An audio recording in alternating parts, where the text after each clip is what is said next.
నిజంగా చెప్తున్నా మన తెలంగాణ రాష్ట్రం చాలా అప్పులలో ఉన్నది. నిజంగా చెప్తున్నా ఈ అప్పులన్నీ మనం నెరవేర్చాలి. మనం ఈ అప్పులను గట్టెక్కించాలి రాష్ట్రాన్ని అప్పుల నుండి అని అంటే ఇదంతా పని చేయాల్సింది ఒక యూత్ మన చేతుల్లోనే ఉంది. కాబట్టి నేను చెప్తున్నా మనకు లాస్ట్ డే ఒక్కరోజు ఉంది 31st డే అన్నమాట.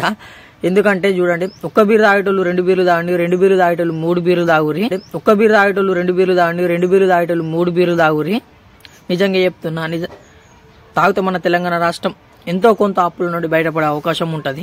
అలాగే పోయినాక కూడా మీరు అందరు ఎవరి బండి మీద వాళ్ళే ఊరి మళ్ళీ పోలీసులు ఏడనైతే డ్రంక్ అండ్ డ్రైవ్ చేస్తారో అక్కడనే పోయి పట్టుకోండి, అక్కడనే పోయి మీరు దొరికిపోరు. తెలంగాణ రాష్ట్రంలో కాదు అసలు ఏ రాష్ట్రంలో కూడా డ్రంక్ అండ్ డ్రైవ్ కేసులు మన ఉన్నంత కంటే ఎక్కువ ఏడ ఉండద్దు, మనయే ఎక్కువ ఉండాలి. ఇది మనదే రికార్డు కావాలి. చెప్తున్నా తల్లిదండ్రులు కూడా చెప్తున్నా, వాళ్ళ దగ్గర పైసలు లేకపోతే ఒక 5,000 6,000 జేబులో పెట్టి మరి మీరు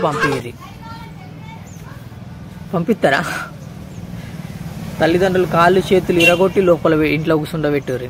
అమ్మ నాకు లాస్ట్ రోజు ఇది 31st డే కదా, ఎంజాయ్ చేయొద్దా, అది చేయొద్దా, ఇది చేయొద్దా, ఆడేదో సాధించినట్టు ఇంట్లో ఒక్కొక్కని కాళ్ళు చేతులు ఇరగొట్టి ఇంట్లో కూర్చుండబెట్టారు.